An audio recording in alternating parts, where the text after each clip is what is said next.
नमस्कार, आप देख रहे हैं कुंडेशो टाइम्स।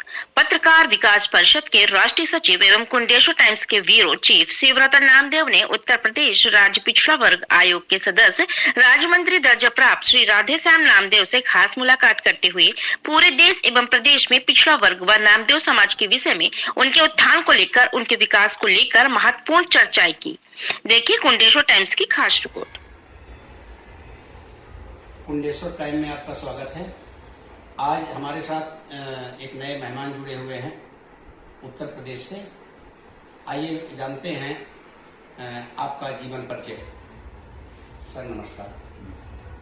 सर मैं चाहता हूं कि हमारे दर्शकों को आप अपना जीवन परिचय के साथ साथ आपने राजनीति में जो भी आगे कदम बढ़ाया है उसके बारे में हमारे दर्शकों को बताएं। राधेश्याम नामदेव, सदस्य राज्य पिछड़ा वर्ग आयोग उत्तर प्रदेश लखनऊ। मैं 1988 से संघ का स्वयंसेवक बना। स्वयंसेवक बनने के बाद शिक्षा दीक्षा पूर्ण हुई 1998 में, और 98 में जो ही शिक्षा दीक्षा पूर्ण हुई तुरंत मुझे राष्ट्रीय स्वयंसेवक संघ का प्रचारक के नायक एक दायित्व का बोध हुआ। 1998 से लेकर 2005 तक संघ के प्रचारक के विभिन्न दायित्वों को रह करके संघ के जीवन को जीने का सौभाग्य प्राप्त हुआ। फिर 2005 में संघ ने बीजेपी में भेज दिया, और बीजेपी में भारतीय जनता पार्टी के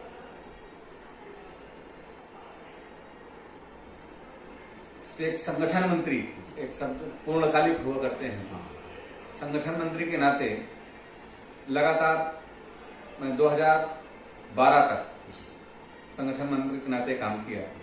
2012 में फिर सहकारिता के क्षेत्र में मुझे सह संयोजक प्रदेश की जिम्मेदारी दी गई। संगठन में हाँ, प्रदेश सह संयोजक संगठन सहकारिता प्रकोष्ठ भारतीय जनता पार्टी उत्तर प्रदेश, ऐसा उसका दायित्व का नाम है। फिर 2018 में मुझे भारतीय जनता पार्टी के पिछड़ा मोर्चा में भेजा गया, और अभी 2019 में पिछड़ा वर्ग आयोग में मेंबर के नाते मुझे वर्तमान में जो दायित्व है उसका निर्वहन पूरे उत्तर प्रदेश में रह करके मैं निर्वहन कर रहा हूँ। जैसा कि आप नामदेव समाज से आते हैं, नामदेव समाज वैसे भी पूरे भारत में ही अल्पसंख्यक के रूप में है।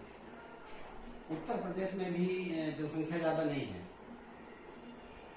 और मैं ये सुनने में देखने में आता है कि जो विपक्षी पार्टियां हैं कहती हैं कि विरोधी लोग जो हैं वो कहते हैं कि योगी जी पिछड़े वर्ग को महत्व नहीं दे रहे हैं। फिर आपका समाज तो पिछड़े से ही आता है और अल्पसंख्यक है, फिर ये बड़ी जिम्मेदारी आपको कैसे मिली? आप ठीक कह रहे हैं कि नामदेव दर्जी बिरादरी अल्पसंख्यक तो इसलिए नहीं कहूंगा क्योंकि पूरे विधानसभा में, चाहे उत्तर प्रदेश के जिस विधानसभा में आप जाएंगे, कम से कम 15,000 की संख्या पाई जाएगी, और सर्वाधिक 65,000 की आबादी एक विधानसभा में निवास कर रही है। अगर आप एक विधानसभा से लेकर के 405 तक जाएंगे तो लगभग सारे विधान, चाहे तो कानपुर हो, चाहे प्रयागराज हो, चाहे उन्नाव हो, चाहे फतेहपुर हो, किसी भी जनपद में जाएंगे 15,000 कम से कम तो संख्या निवास ही करती है। इसलिए अल्पसंख्यक एक हमारे बिरादरी, हाँ, एक विधानसभा कम से कम 15,000, अधिक से अधिक 65,000। ये मैंने जो पूरा, क्योंकि मैं समाज का संगठन भी एक नामदेव दर्जी महासभा के नाते एक संगठन का निर्माण किया हूं, जिसमें उत्तर प्रदेश में लगभग 72 जनपदों में इसकी पूर्ण कार्यकारिणी गठित हो गई है। और मेरे दाहिने बैठे हैं माननीय राजकिशोर नामदेव जी। आप हमारे नामदेव दर्जी महासभा के प्रदेश कार्यकारी अध्यक्ष भी हैं। इस नाते मैं कहूंगा कि आप चाहे आप पूर्वांचल में बनारस ले लीजिए, चाहे गाजीपुर गाजीपुर ले लीजिए, चाहे गोरखपुर ले लीजिए, चाहे उधर श्रावस्ती ले लीजिए, चाहे बलरामपुर ले लीजिए, चाहे गोंडा ले लीजिए, चाहे पश्चिम में चले जाइए, गाजियाबाद चले जाइए, नोएडा चले जाइए, चाहे आप मेरठ आ जाइए, उधर क्या कहते हैं शामली चले जाइए, सहारनपुर चले जाइए, मुजफ्फरनगर चले जाइए, किसी भी जनपद, क्योंकि इन सारे जनपदों में नामदेव दर्जी महासभा की पूरी संगठन की कार्यकारिणी वहां गठित है जी। और इसलिए मैं कह सकता हूं दावे के साथ कि हमारी जाति की जनगणना के आधार पर हमारे एक माननीय प्रदेश संगठन मंत्री थे सुनील बंसल जी, जिन्होंने हमारी बिरादरी के मूल को समझा और इस नाते हमारी केवल सरकार में ही उपयोगिता नहीं समझी, भारतीय जनता पार्टी के संगठन में भी हमारी उपयोगिता समझ करके प्रदेश के दायित्व में उन्होंने लिया, क्षेत्र के दायित्व में लिया, जिले के दायित्व में, यहाँ तक रक्षा नामदेव एक सहारनपुर की नामदेव जी हैं, वो महिला मोर्चा के जिला अध्यक्ष के नाते भी उनको स्थापित किया गया।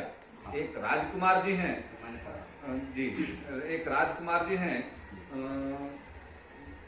क्या नाम है जनपद का, वहां पर वो पिछड़ा मोर्चा के जिला अध्यक्ष के नाते स्थापित हैं। तो इस नाते पूर्वांचल में चले जाइए तो राम बाबू जी अपने क्षेत्रीय मंत्री हैं वहां पर काशी क्षेत्र के। तो ऐसा करके हमारे उत्तर प्रदेश को राजनीतिक दृष्टि से 6 भागों में बांटा गया है। काशी क्षेत्र, अवध क्षेत्र, गोरख क्षेत्र, कानपुर क्षेत्र, पश्चिम क्षेत्र और ब्रज क्षेत्र। इन 6 क्षेत्र में आप किसी भी उसमें जाएंगे तो प्रदेश में तो है ही, क्षेत्र में भी हैं, जिले में भी हैं, मंडल में भी हैं, बूथ स्तर पे अपनी बिरादरी के लगभग 60-70 ऐसे पदाधिकारी जो पूर्णकालिक बनकर के भी पार्टी की सेवाएं दे रहे हैं। इस नाते मैं अपने को अल्पसंख्यक ना कहते हुए और पार्टी से भी मेरी लगातार वार्ता चलती रहती है। अभी माननीय बंसल जी के माध्यम से अमित शाह जी से मेरी एक चाय मुलाकात हुई है दिल्ली में, तो उन्होंने मुझे आश्वस्त किया कि राधेश्याम जी चिंता मत करो, ये वही भारतीय जनता पार्टी है जो अंतिम पायदान पर बैठने वाले कार्यकर्ता को और उसको ले करके शीर्ष में ले जाने का काम करती है। तो आप निश्चित रूप से काम करते रहिए पार्टी का, और मेरे द्वारा या प्रदेश अध्यक्ष की, राष्ट्रीय अध्यक्ष जी के माध्यम से कहीं ना कहीं आप सब लोगों का एक अच्छा स्थान बनने वाला। अच्छा, जिस तरह से मध्य प्रदेश में शिवराज सिंह जी ने एक दर्जी समाज के लिए, नामदेव समाज के लिए एक सिलाई कढ़ाई बोर्ड का गठन किया है, ऐसा क्या कोई बोर्ड उत्तर प्रदेश में भी है या आगे गठन करने की सोच रहे हैं योगी जी? गठन करने की योजना पिछले कार्यकाल से प्रारंभ है, लेकिन किसी कारणों से हमारे यहाँ अभी स्थापित नहीं हो पाया है, क्योंकि हमारे यहाँ ज्यादातर जो दर्जी बिरादरी के लोग हैं कुछ स्थानों पर श्रीवास्तव के नाम से जाने जाते हैं, कुछ स्थानों पर सक्सेना के नाम से जाने जाते हैं, कुछ स्थानों पर सिंह के नाम से टाइटल लगाते हैं, कहीं शर्मा कहीं वर्मा, ऐसे जो भ्रांति पैदा करने वाले जो सरनेम हैं, जिसके कारण से हमारी जातियां जो आपने अल्पसंख्यक शब्द लिया ना, उसको चरितार्थ कर देती हैं, जिसके कारण से ये बोर्ड गठन की प्रक्रिया पूर्ण होने के बाद भी किसी का उसमें स्थान नहीं हो पाया। तो मतलब नामदेव समाज जो है, जो अलग अलग सरनेम लिखते हैं, उनके लिए आप क्या संदेश देना चाहते हैं? जो ये अलग अलग सरनेम लिखना लिखते हैं या आगे भी लिखने को इच्छुक हैं, मैं उनसे सिर्फ अनुनय विनय करना चाहता हूं कि जब तक आप इन दूसरे सरनेमों को आच्छादित रहेंगे, तब तक निश्चित रूप से कोई भी राजनीतिक पार्टी आपकी तरफ आच्छादित नहीं होगी, आपको अंगीकार नहीं करेगी। इस नाते कहीं ना कहीं अपने आप को एक जो दर्जी सर्व विदित नाम है, इससे ओतप्रोत होकर के अपने को भी और अपने समाज को भी, अपने पूर्वज को भी गौरवान्वित करने का काम करें। जो ये आप दर्जी महासंघ उत्तर प्रदेश बनाए हुए हैं, इसका विस्तार आप आगे और प्रदेशों में कर रहे हैं जी, कि उत्तर प्रदेश तक ही? आपको मैं अवगत करा दूं, क्योंकि नामदेव दर्जी महासभा एक ऐसा विस्तृत और मजबूत संगठन है जो लगभग उत्तर प्रदेश के सर्वत्र जनपदों में व्याप्त है। केवल 2-3 जनपदों में कार्यकारिणी गठित नहीं है, लेकिन वहां पर भी नामदेव दर्जी महासभा के कार्यकर्ता निवास करते हैं, विद्यमान है और मेरा वहां भ्रमण कार्यक्रम लगातार चल रहा है। क्योंकि अब ऐसा कोई उत्तर प्रदेश में संगठन नहीं बना था जिसको हम संगठन के नाते से उसका नाम दे सकें। कुछ 2-4 जनपदों में है, कुछ 4-6 जनपदों में है, कुछ केवल एक ही जनपद में है, कुछ केवल व्हाट्सएप और फेसबुक में ही सारे जनपदों में है। तो इन सब चीजों को मैं इसलिए कह रहा हूं कि जो भी संगठन हो वो संगठन अपने बिरादरी को, अपने मूल स्वरूप को, अपने पूर्वजों के नाम को स्थापना के साथ साथ उसको मजबूती देने का काम करें। ऐसे संगठन का निर्माण होना चाहिए। और केवल उत्तर प्रदेश ही नहीं, ये नामदेव दर्जी महासभा उत्तर प्रदेश के अन्यत्र भी लगभग 16-17 प्रदेशों में इसके नाम की चर्चाएं हो रही हैं और इनके गठन की चर्चा भी क्रियान्वित है। लेकिन भविष्य में देखिए क्या होता है, ये भविष्य आपको बताएगा। अच्छा, आप चूंकि एक राज्य मंत्री का दर्जा प्राप्त है आपको, इसमें वर्तमान में बेरोजगारी बहुत है। उत्तर प्रदेश में नहीं, पूरे भारत में ही बेरोजगारी है। बेरोजगारी को मिटाने के लिए योगी सरकार क्या प्रयास कर रही है? ये देखिए आपका राजनीतिक प्रश्न है, लेकिन फिर भी चूंकि मैं राजनीतिक पटल पर हूं और राजनीतिक प्रश्न का उत्तर आपको पूर्णतः आप संतुष्ट होंगे कि नहीं होंगे ये आपका विषय है।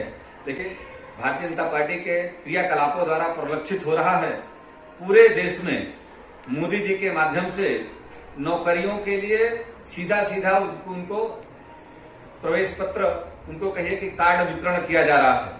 और अगर पूरी तरह से मैं देखूं तो आपको उत्तर प्रदेश में आपने अभी देखा यूपी ग्लोबल इन्वेस्टमेंट समिट, ये अभी 10, 11, 12 3 तारीखों में लगभग पूरे विश्व से लोग यहाँ पर आ रहे हैं और दूसरे प्रदेशों से भी यहाँ लोग विजिट कर रहे हैं इन्वेस्ट करने के लिए। और केवल दूसरे प्रदेश ही नहीं, अपने प्रदेश के भी जो जनपद में उद्योगपति हैं उनसे भी आग्रह विनय किया गया। वो भी सब लोग 10, 11, 12 तारीख को निकल करके लखनऊ के प्रांगण में इतना विशाल समूह में आकर के हम लोगों ने जो तय किया था कि 17 लाख करोड़ रुपया इन्वेस्ट कराया जाएगा उत्तर प्रदेश में। लेकिन ये विगत कुछ दिनों पहले ही पूर्ण हो चुका है और ये 21 लाख के आगे लगभग मुझे लगता है कि 22 लाख करोड़ के हम लक्ष्य को प्राप्त कर लेंगे। तो इसके आधार पर लगभग 1.25 करोड़ लोगों को रोजगार हम स्वतः इस इन्वेस्ट के आधार पर ही लोगों को दे पाएंगे। और देखिएगा अन्य जहां पर दूसरे पार्टियों की सरकार है वो रोजगार के बारे में ढोल जरूर पीट रहे हैं, लेकिन जो हम योजना के आधार पर, तथ्यों के आधार पर जिस तरह से लोगों को रोजगार देने जा रहे हैं, इनकी कल्पना पे भी नहीं है, हम लोग इसको पूर्ण करने जा रहे हैं। जी धन्यवाद।